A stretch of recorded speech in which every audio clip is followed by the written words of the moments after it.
Assalamualaikum warahmatullahi wabarakatuh. Halo Sobat Misteri Sunyi Mencekam, apa kabar Anda hari ini? Mudah-mudahan selalu sehat dan selalu dalam lindungan Allah Subhanahu wa Ta'ala. Amin, amin ya Robbal 'Alamin. Kembali berjumpa dengan kami, channel Sunyi Mencekam yang setiap hari selalu menyuguhkan cerita-cerita misteri yang menarik untuk Anda simak. Seperti kisah berikut ini yang sudah kami siapkan untuk Anda, sebuah kisah nyata misteri yang berjudul Dibonceng ojol gaib, bangun-bangun di tengah kuburan. Kejadian ini saya alami ketika terpaksa pesan ojol karena suatu tragedi tidak terduga. Hingga akhirnya saya menyadari saya sudah salah numpang ojol gaib. Saat sore menjelang malam, saya hendak berangkat ke kampus untuk kuliah malam. Jarak dari rumah ke kampus cukup jauh, sehingga saya mengendarai sepeda motor. Apes bagi saya. Saat sedang santai di perjalanan, tiba-tiba saya dikejutkan oleh emak-emak yang menyalip dengan brutal. Tak sampai di situ, ia pun secara tiba-tiba berbelok memasuki gang tanpa menyalakan lampu sen. Saya yang terkejut, refleks menekan rem dengan kuat, hingga ban motor selip dan saya pun terjatuh cukup keras menghantam trotoar. Alih-alih meminta maaf, emak-emak tersebut hanya menoleh sesaat sebelum ia melanjutkan perjalanannya kembali. Sepeda motor saya rusak cukup parah, sehingga tak bisa dikendarai. Demi tetap kuliah, saya langsung memesan ojek online untuk mengantarkan saya ke kampus. Sementara sepeda motornya, saya tinggalkan di bengkel terdekat. Sesampainya di kampus, saya melakukan aktivitas dengan normal seperti biasanya, gak ada yang aneh.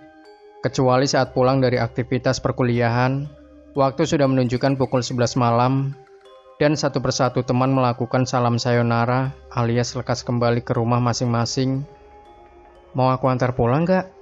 Salah satu teman saya menawarkan tumpangan, namun karena jarak dari kampus ke rumah saya cukup jauh, saya pun menolak tawaran tersebut dengan alasan tidak enak hati sekaligus takut merepotkan. Padahal kalau maksa, saya pasti mau. Sayangnya dia nggak maksa. Saya kembali memesan ojek online. Driver mengonfirmasi akan datang 10 menit kemudian.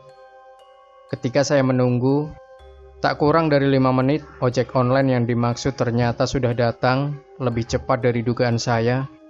Saya langsung mengambil helm dan segera menaiki sepeda motornya, tanpa basa-basi dan tanpa rasa curiga secuil pun.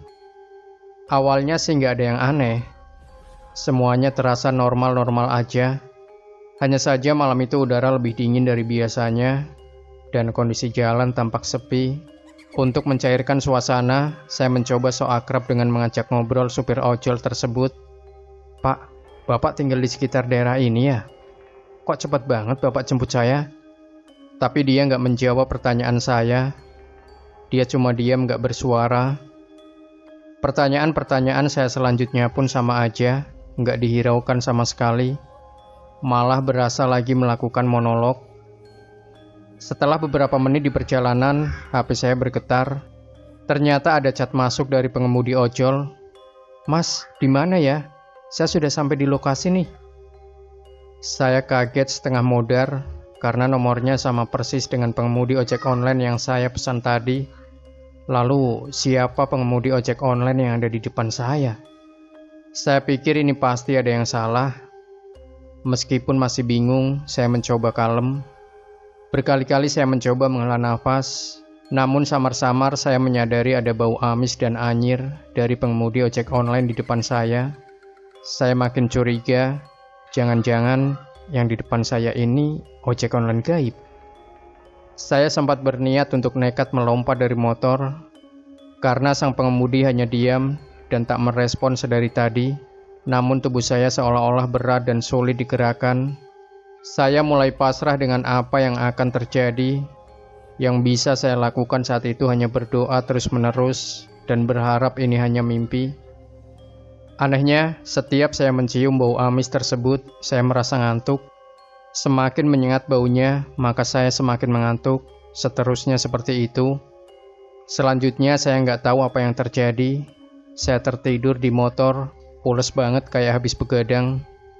Rasanya nggak sampai 10 menit saya hilaf tertidur. Namun apa yang terjadi setelahnya sungguh di luar logika. Saat bangun, saya menyadari bahwa saya berada di tempat pemakaman umum sendirian. Ojol yang saya tumpangi pun sudah tidak ada. Sekeliling saya hanya ada lahan kuburan yang sangat panjang kali lebar, alias luas. Fix, saya tadi dibonceng ojol gaib. Saat itu saya lihat ponsel, ternyata pukul 3 dini hari. Langit sangat gelap, dengan kondisi yang masih lemas sekaligus bingung. Saya mencoba meminta pertolongan. Siapa tahu ada yang mendengar teriakan saya.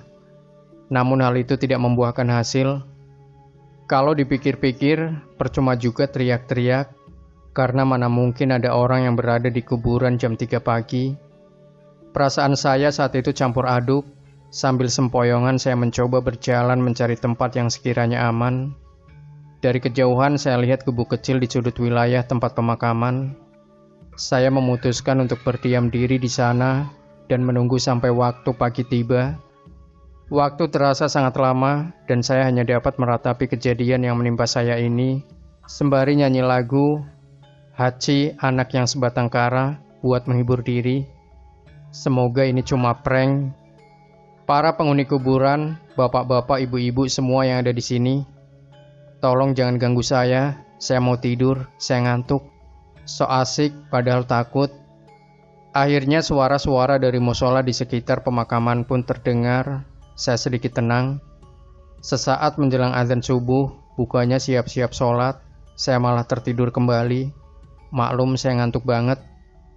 Tidak berapa lama, seseorang kemudian membangunkan saya. Mas, ngapain di sini?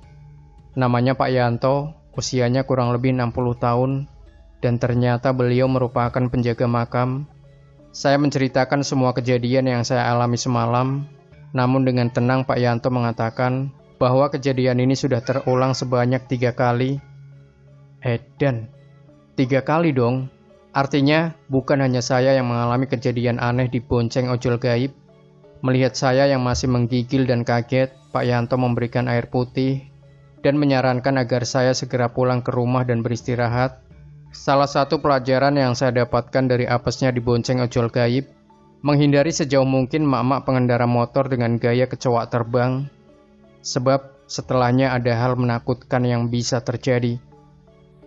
Demikian Sobat Misteri Sunyi Mencekam, jangan lupa berikan komentar Anda, like, share video ini, subscribe channel Sunyi Mencekam, dan kembali nantikan cerita-cerita misteri terbaru dari kami. Wassalamualaikum warahmatullahi wabarakatuh.